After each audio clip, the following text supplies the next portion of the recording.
What's up guys, this is Foden of Photo2k and we are now on episode 6 of this Learning Maya series, and we're going to be going through UV mapping today. So this is one thing that I always wanted to know because I sort of knew how to model, but yeah, I didn't know how to actually texture it and make it look nice. So this is the tutorial showing that. Alright, let's take that off. Right, it's going to be a pain to learn, I think. Usually it requires a lot of practice, so we're going to start off really basic and then we'll sort of work our way up. So first of all, what you want to do is you want to go to UV and open up the UV editor. Now this is really handy. This is why this is really handy when you have two screens. Unfortunately, I'm only having the one today, so I'm sort of having to use half my screen, well, a third and then 2/3. So it's a bit annoying, but we'll get through it. That's fine. And what you want to do is you just want to insert something like a cube. Start off like that. It's just going to be nice and easy. Right. So as you can see here, we got sort of like a when you was in primary school. I don't know, when you was in I don't know what if you're living in America or Canada, if you had, what schools you call it, but when you're like 6 years old, and you do all that cut and stick and stuff with all your art class, fancy stuff, when you was a child. Basically, when you wanted to make a cube, you'd make something like this, wouldn't you? And then you'd fold it all in the places, and then so it's kind of like the same thing. So first of all, what you want to do is you want to go to polygons, delete UVs, completely clear them out because we need to make our own. And if you go to the modeling toolkit, which is up here, make sure object mode is selected, otherwise it doesn't work. And then what we want to do is we want to come to the face tool, and what we want to do is we want to choose each of our faces and then create a UV for it. Now the main one that I'm going to show you is a planar. So if you come up to UV tab and go to planar, click the little box next to it, this thing appears. So it's called planar mapping. And what you want to do is you want to select one face, and then you need to choose whether it's X, Y or Z axis. So if you wanted to choose one on the top or the bottom, that will be the Y axis. The front will be X and the side will be Z. And that's because it's X, Y and Z. And it's just going to basically, this face is going to be projected on the X axis. So what we need to do is we need to make sure X is selected. Make sure keep image with height ratio selected as well. Bounding box, yep. And just click apply. Oh no, hang on, I must have rotated the camera around. As you can see here, I've applied it, but it's not right. This box here should align up with this one. So if it's not the X, it's going to be the Z. So just go onto Z and apply it to that one. So that's a bit better. It's actually matching. And then what we want to do is we want to click on this tool up here. So if I come up to the UV editor, if you are missing anything, if your UV editor looks like this, basically all you need to do is just open all these tabs up, and it's a bit of a pain, but if there's anything hidden, it's most likely going to be there. And what you want to do is you want to turn on this checker box, and this is important to see if your UV is any good. And I also turn this one on as well, the little blue one.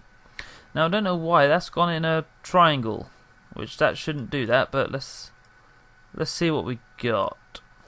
Let's remove that again and let's start from scratch. So if you select the UV in here and you want to delete it, you can't just hit delete because it deletes the face. So you need to come select it all, polygons, delete UVs. There we go. So if I just try that again, click on it, Z axis, apply, there we go, it's now a square. And then what I usually do is I usually come to the channel box here, and where it says projection width and height, I usually keep all these the same. So if I go now, I don't know, something like 10, it makes the boxes bigger because it decreases the size. And well, actually no, just for tutorial I'll do 3 just so it's slightly bigger. And what you're looking for is perfect squares in your shape, because when you go to put a texture on it, your texture will not be warped or anything. So if I now just grab one of these points for fun and then drag it off, you can see warping in this area, and that's what you don't want. So you just want all these here. And if we go and do the other ones now, we can come to the back one. We can click X-axis and click apply. And then go channel box, projection height to 3. And the reason we're doing 3 for all of them is to keep the boxes the same size. So all the proportions are correct. So once you've done that and everything's UV'd, you can select all the UVs and then you can size it all up together. But individually you need to keep them all the same.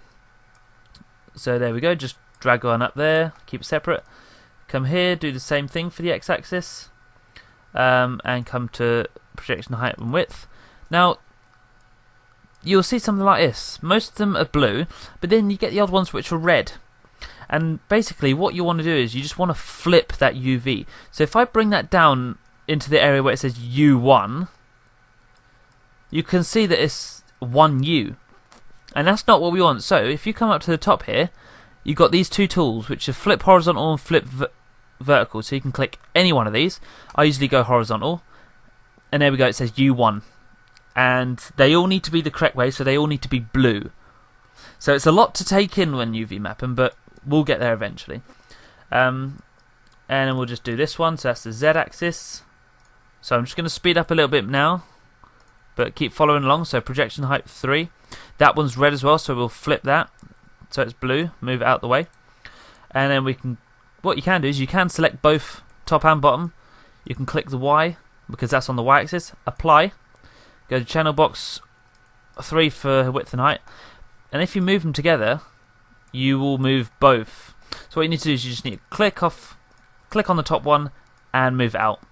And then click on this one to flip it. So we flip that one. And there we go. We now have a nice cube UV with nice squares. However, if you look at the edges, they don't match. So if you want detail going round the side of this cube, you're going to need to sew them together. So what I usually do is I usually start off that one as a base. So if I put that there, and then just like I showed you earlier with the whole cut and stick thing, you want it to be like a T shape. So then what I do is I just grab another one. So that one's going to be here. Oops, bring that forward. Go to modeling toolkit, I get the line tool, and I select that, and as you can see, as I hover over that, I have 2 red lines now appear. There you go. And basically that's because the lines sort of intersect with each other. So if I click on that now, and I come up to here, and click this little square button, that's the sew tool. So if I click that now, that's sewn them together, and the detail wraps round.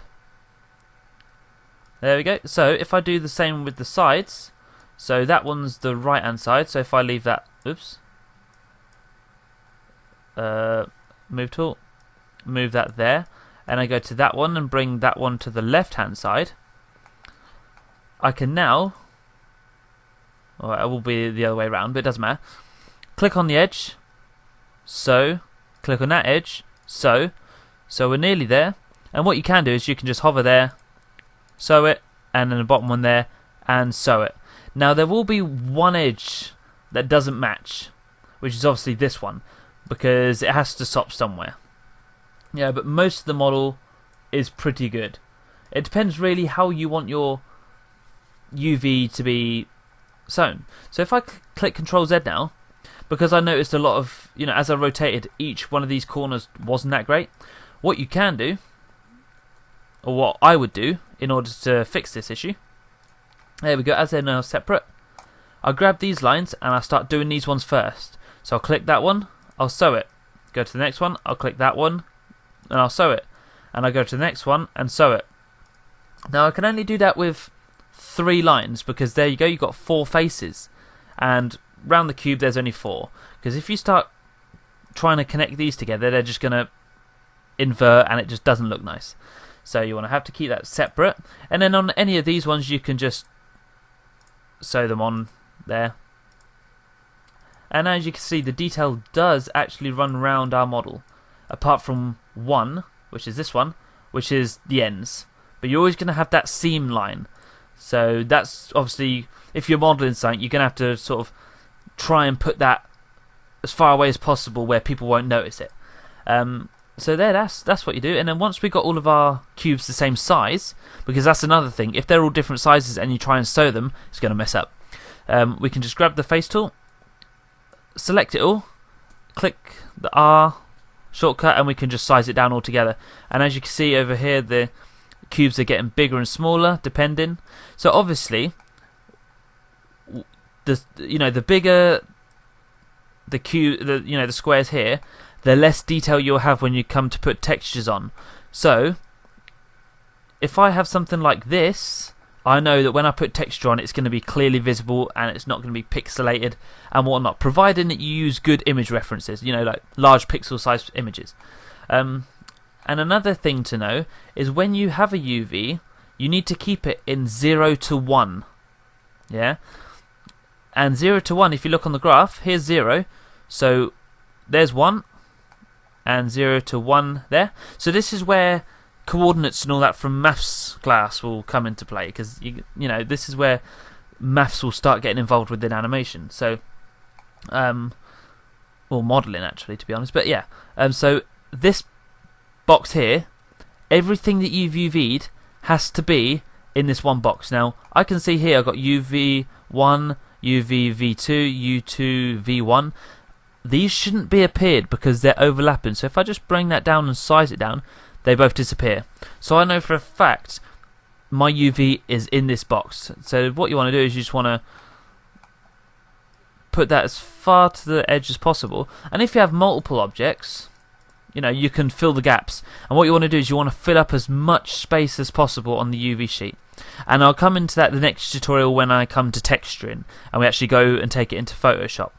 But that's planar, so that's how you do it. You take each face, select an X, Y or Z, change your projection height, whichever one it is, and then sew them together accordingly to, bend edges around and whatnot. Now that's basic shapes. When it comes to spheres and cylinders, it gets a bit tricky. Now spheres are horrible, and so are cylinders, but they're a lot easier than you think. So cylinder, if I just whack one up, do that. So as you can see, this is the shape that we're going to need. But again, we could turn on our UV there, and there you go, you've got a nice UV. But look at there, you've got small squares, big squares, proportions aren't right. So we will select object, polygons, delete UVs, we'll completely clear it. And if you click on an object and you can't see the checker box, you just need to turn this off and on again, if that happens to you. And what you want to do is you want to just grab the face tool and literally just click and drag only the ones at the sides. You don't want the top and bottom selected because you need to do those separately with two different methods. So this one, you select all the faces. So if I wrap round, they're all selected. I go to UV and I go to Unitize. And that comes up with this big blue box and I'm like, oh no, what's that? What you want to do is you want to zoom in, and as you can see, each one's got its own like little UV shell bit. So I can come into here, scale tool, and if I just size one of those down, you can see that a cube will eventually be made. But you're going to get to the point where you're like, oh no, I don't know if that's a cube or not. And an easy way to fix that, just make it a little bit bigger. Bring this in smaller. There you go, I'm happy with that. That looks like a square. Okay, and then once you're done, you can size it down. Now the thing with this, you can't choose the projection height on this one. You sort of have to guess. So that's a downside, but nonetheless you can get a good estimate. So I'll size it up just to match the UV shell. There you go. And then what you do is to sew them all together, because obviously if you select one now and move it, it's not there. You've got all these different faces on top of each other, and they haven't got any detail wrapping around. It's just literally UV, UV, UV, and you want it all to be linked. Easiest way, grab the line tool and do exactly like you did with the face tool. Just click and drag.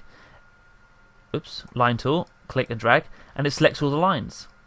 Now where I said earlier you need a seam point, you need to choose that now. So say I was looking at it from this angle, and this angle, it would be useful to put the seam on the other side at the back, so say here. And once you've chosen your seam, you just hold control and you click, the line. And what that does is it deselects it. And then when you come up and click this sew tool, they're all sewn together. There we go, and obviously you can see the detail is being cut off there. But if you can wrap round, everything's fine. So that's how you would do that. I mean, obviously that's way too... might get away with it actually. We'll put that there. And you do the top separately. So click the drag tool, select all those, and hopefully you can guess which one you're going to use now. You're going to use a planar map because it's flat.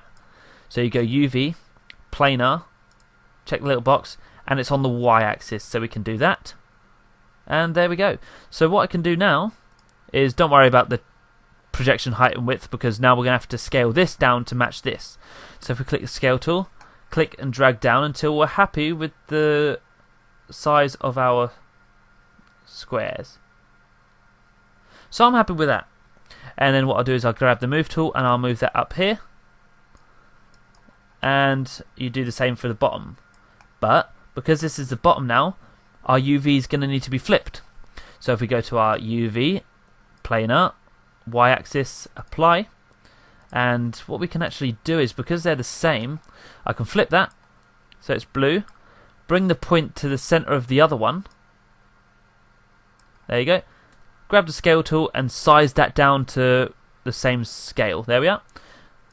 And there we are. Our cubes are fine. So then you can keep those separate if you like. However, to save time, if you want the same detail on, like when you come to texturing, if you want what's on the bottom here, the same on top here, then what you can do is you can select this and you can overlap UVs.